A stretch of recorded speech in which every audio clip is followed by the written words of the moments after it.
पुरोहित, यज्ञ प्रारंभ करो, तामसिक पदार्थों का हवन करो। मैं नहीं करूंगा, ये अधर्म मैं कदापि नहीं करूंगा।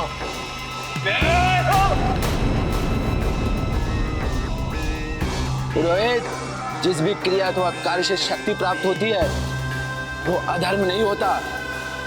मूर्ख, तुम जिसे अधर्म समझते हो वो मेरी शक्ति है। इस संसार में जितना अधर्म बढ़ेगा उतनी मेरी शक्ति बढ़ेगी।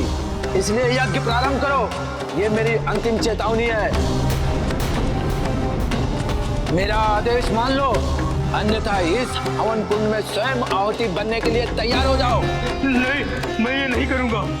नहीं करोगे तो मरने के लिए तैयार हो जाओ। नहीं नहीं, मैं करूंगा, तामसी यज्ञ मैं अवश्य करूंगा। अगर अपना जीवन चाहते हो तो प्रारंभ करो। हे प्रभु, इस अधर्म के लिए मुझे माफ कर देना।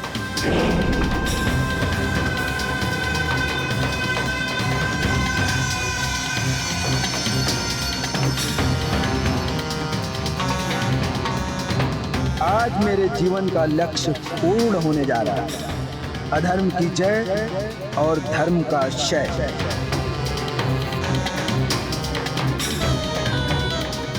इस यज्ञ के पूर्ण होते ही संसार में अधर्म का राज हो जाएगा और मैं अमर हो जाऊंगा।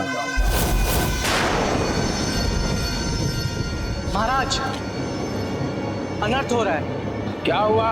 महाराज, हमारे गुप्तचर ने देखा कि एक रीछ घूम घूम कर धर्म का प्रचार कर रहा है और वो लोगों को अष्ट सिद्धि की कथा सुना रहा है। नहीं, ऐसा कदापि नहीं हो सकता। मेरे राज्य में जो धर्म का प्रचार करेगा चारवाक उसका जीवन छीन लेगा।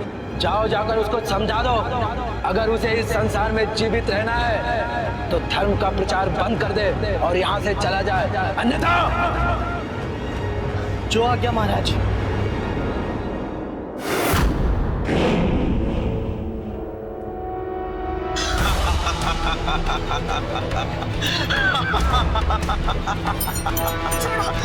छोड़ो,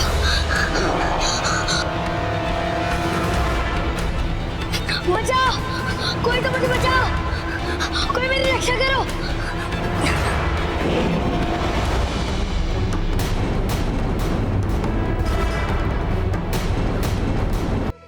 बचाओ, कोई तो मुझे बचाओ, कोई मेरी रक्षा करो।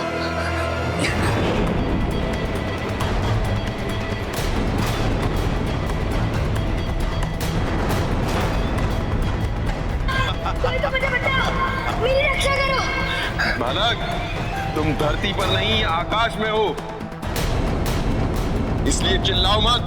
तुम्हारी ध्वनि तुम्हारी रक्षा करने वालों तक नहीं पहुंचेगी। तुम मेरे साथ ऐसा बर्ताव क्यों कर रहे हो? मैंने तुम्हारा क्या बिगाड़ा है? बिगाड़ा तुमने नहीं है, तुम्हारे पिता ने बिगाड़ा है। ये सारा उसी का दोष है। वो स्वयं को भूल गया, महाराज बलधारी की शक्ति को भूल गया और उनके साथ युद्ध की तैयारी में जुट गया। उसका ये दुस्साहस। दुस्साहसी तो तुम हो, काकमुंडी।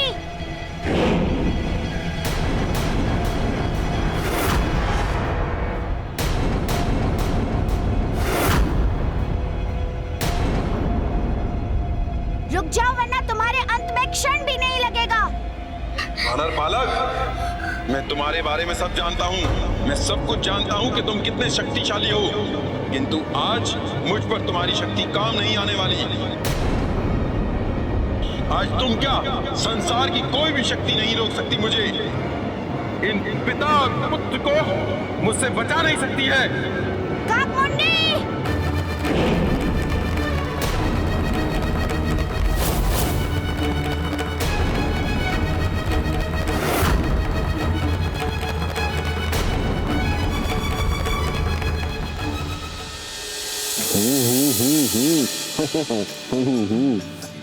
प्रभु हनुमान द्वारा रचित इन कथाओं में वेदों की ऋचाओं के समान ही धर्म के सार समाहित हैं। इन कथाओं को सुनकर गांव वासियों के मुखमंडल पर अतीव प्रसन्नता एवं संतोष के भाव मुखरित हुए हैं। अब मुझे इन कथाओं को सुनाने आगे चलना चाहिए। ठहरो रीच।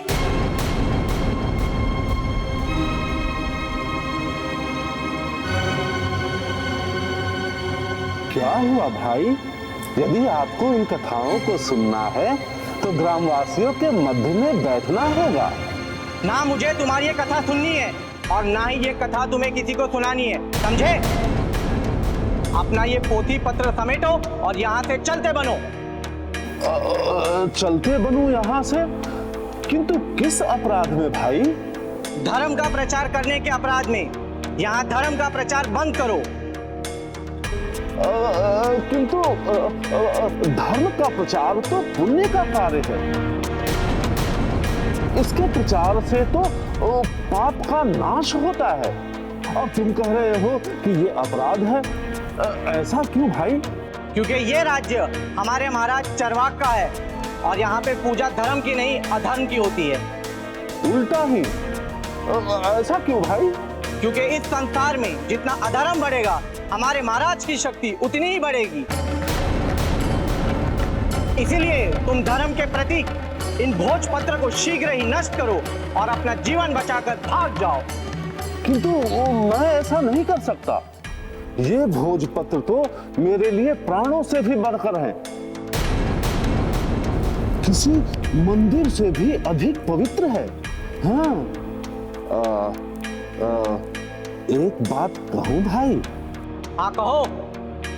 यही कि तुम हमारे शुभचिंतक हो। अब जानते हो कैसे? कैसे? यदि तुम हमारे शुभचिंतक नहीं होते तो इन भोजपत्रों को कब का नष्ट कर चुके होते। नहीं नहीं, ऐसी कोई बात नहीं। चलो उठाओ और जाओ यहाँ से।